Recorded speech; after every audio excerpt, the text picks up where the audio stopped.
അപ്പോൾ ഇന്നലത്തെ മൈലാഞ്ചി കഥ കാണാത്തവരുണ്ടെങ്കിൽ ആ സീരീസ് ഒന്ന് പോയി കണ്ടോളൂ കേട്ടോ.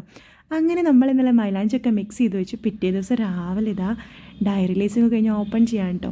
അപ്പോൾ ഫസ്റ്റ് ഇതുപോലെ ഒന്നും ഇങ്ങോട്ട് നീക്കി നോക്കും. അപ്പോൾ ഉള്ളിലൊരു ലൈറ്റ് ഗ്രീനും പുറമേക്കുള്ള ആ ഒരു ഡാർക്ക് ഗ്രീനും. അപ്പോൾ ഏകദേശം നമ്മൾ ഹെന്ന ഡയറി ലേസിങ് ആയിട്ടോ. കണ്ടോ മിക്സിന് നമ്മൾ ബീറ്റിട്ട് മിക്സ് ചെയ്യുന്ന മുന്നേ തന്നെ നമ്മൾ പൗഡർ അത്യാവശ്യം നല്ല അടിപൊളി ലക്ഷറി സ്ട്രിഞ്ചി പൗഡറാണ് കേട്ടോ.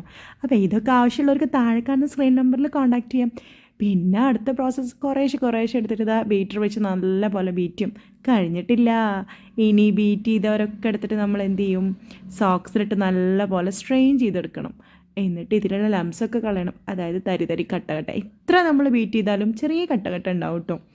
അങ്ങനെ അതൊക്കെ ഒന്ന് ബീറ്റ് ചെയ്തിട്ട് നമ്മൾ സ്ട്രെയിൻ ചെയ്യണം. അത് വല്ലാത്തൊരു പ്രോസസ്സാണ്. അപ്പോൾ എന്ന് വെച്ച് കഴിഞ്ഞാൽ ഇതിലാക്കി കഴിഞ്ഞ് നമ്മൾ സോക്സ് പൈപ്പിംഗ് ബാഗിലിട്ടൊന്ന് വലിച്ചെടുക്കാൻ കേട്ടോ. ഇനി കാണുമ്പോൾ നല്ല സൂപ്പറായിട്ട് ഞങ്ങൾ കാണാം. വലിച്ചെടുക്കണം ഞാൻ വീഡിയോ എടുത്തിട്ടില്ല. അപ്പോൾ ഹെന്ന പൗഡേഴ്സും ഹെന്ന പേസ്റ്റും ഹെന്ന കോൺസും ആവശ്യമുള്ളവരൊക്കെ വേഗം താഴെ കാണുന്ന നമ്പറിൽ കോൺടാക്ട് ചെയ്തോളൂ കേട്ടോ. അപ്പോൾ അടുത്തതായിട്ട്